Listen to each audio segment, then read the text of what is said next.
আমি আসছি অভ্রর কাছে। অভ্র,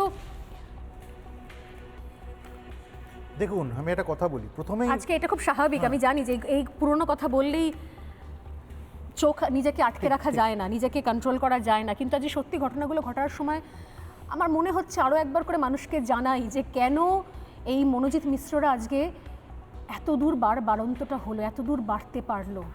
শুধু ধর্ষণ নয় অভ্র, ধর্ষণ করার প্রতিটা মুহূর্তের ভিডিও ডাবল ক্যামেরার রেকর্ড হচ্ছে। প্লিজ দেখুন দুঃখের বিষয়টা হচ্ছে আমাদের রাজ্যে এমন একটা পরিস্থিতি তৈরি হয়ে গেছে যেখানে rape is being used as an instrument of violence. যারা ক্ষমতাবান, যারা পৈশাচিক অত্যাচারে মানসিকতা রাখেন, তাদের কাছে রেপ একটা ইনস্ট্রুমেন্ট অফ ভায়োলেন্স। আপনি বিগত বেশ কয়েক বছরের অবস্থা দেখুন, 2021-এ পোস্টপোল ভায়োলেন্সের সময় দেখুন, আমি একদম NHRC ডেটা নিয়ে আমার সঙ্গে বসেছি, 57টা cases of rape and sexual violence, এবং ম্যাক্সিমাম লোকজনদের কিন্তু আমাদের রাজ্য পুলিশ ধরতে চায়নি, পরে CBI ইনভলভড হয়েছে। যেমন আমি বলছি 2021-এর 9ই আগস্ট আমি একদম নিউজ পেপার রিপোর্ট নিয়ে বসেছি, একজন বিজেপি কর্মীর ওয়াইফ, তার সেরিব্রাল অ্যাটাক হয়েছিল, সে যে তারপর থেকে উনি কথা বলতে পারতেন না, বাড়ি ফাঁকা পেয়ে সেই বাড়িতে জোর করে ঢুকে 5 জন তৃণমূলের লোকাল নেতা তার গ্যাংরেপ করে, FIR নিচ্ছিল না। তারপরে যখন আমরা সেটা নিয়ে আন্দোলন করি সেই সময় FIR নেয় এবং 5 জনের মধ্যে 2 জন অ্যারেস্ট হয়েছে, 3 জন এখনও অধরা। অবস্থা ভাবুন, এই হচ্ছে তার রিপোর্ট।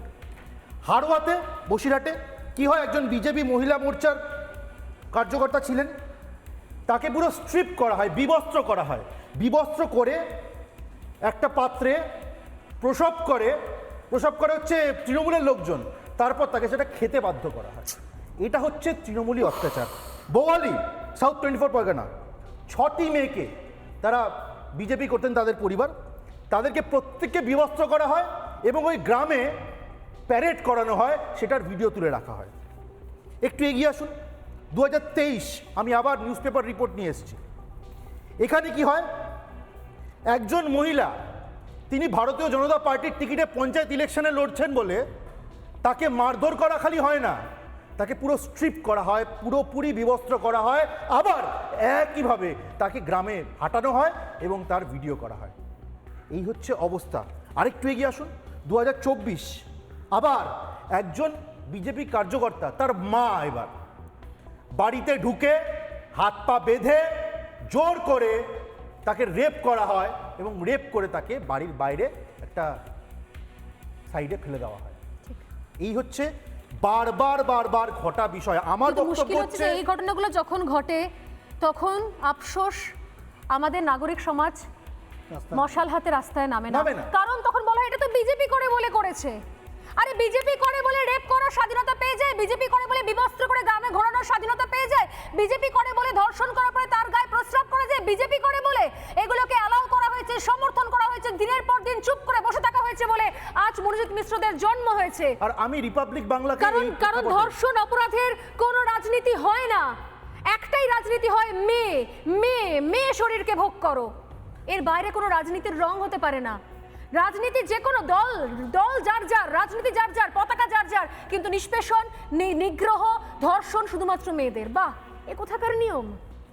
দেখুন 2024-25-এর আমি একদম পরিসংখ্যান, আমার কাছে লিস্ট রয়েছে, এই লাস্ট 2 বছরে 20টা ধর্ষণের কেস হয়েছে যেখানে অ্যাকিউজ হচ্ছে ডিরেক্ট তৃণমূলের লোকজন, তৃণমূলের leader. 20টা case.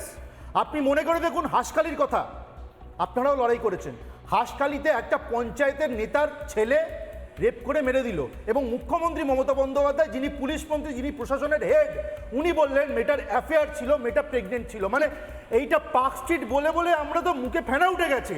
Park street, Hanskhali এবং শেখ শাহজাহানের সময় আপনারা যখন লড়াই করছিলেন, মুখ্যমন্ত্রী মমতা বন্দ্যোপাধ্যায় অ্যাসেম্বলির ফ্লোরকে কুলসিত করলেন কিভাবে? ফ্লোরে দাঁড়িয়ে বললেন ওই মহিলাগুলো নাকি বিক্রি হয়ে গেছে, 2000 টাকায় নাকি বিক্রি হয়ে গেছে, এবং শেখ শাহজাহানের পাশে দাঁড়ালেন।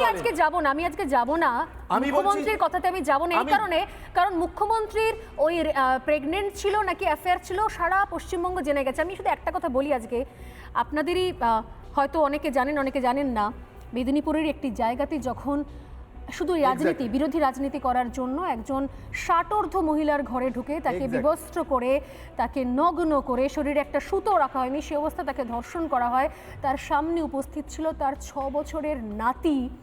তার সামনে নাতি চিৎকার করছে, আমার ঠাম্মির কাপড় কেন ধরছো, আমার ঠাম্মিকে ছেড়ে দাও। তারপরও তারা সেইখানে দাঁড়িয়ে এই কাজটা করে এবং এটা হচ্ছে তাদের বিরোধী রাজনীতি করার ফসল। আমি এক লাইন বলে শেষ আমি করি। শক্তির বিষয়টা কাছে হচ্ছে আসি। যে তৃণমূল এখন একটা সুন্দর ফাঁদ পেতেছে। আপনাদেরকে থ্যাঙ্কস জানাই। গতকালই আপনারা এক্সপোজ করেছেন কিভাবে মনোজিৎ মিশ্র, যে রেপের অ্যাকিউজড, এখানে এই ক্রাইমটার অ্যাকিউজড, তার বন্ধু নির্যাতিতা মেয়েটির আইনজীবী সেজে আমি জায়গায় আসবো। জায়গায় ঘুরে বেড়াচ্ছে। আমি- মানে আমি- আমি এই জায়গায় কোনো আসবো। আন্দোলনকে দানা বাঁধতে দেবো না, ফার্স্টেই ডাইলিউট করে দেবে। এটা হচ্ছে তৃণমূলের আসছি। পন্থা। কিন্তু আমি- as an instrument of violence আমি চালিয়ে রক্তিমদার যাবে। কাছে নানা ধরনের কন্টেন্ট দেখার জন্য লাইক করুন, শেয়ার করুন আমাদের ফেসবুক পেজ, সাবস্ক্রাইব করুন আমাদের ইউটিউব চ্যানেল। পাশাপাশি অন্যান্য ব্রেকিং নিউজের জন্য অবশ্যই চোখ রাখুন রিপাবলিক বাংলায়।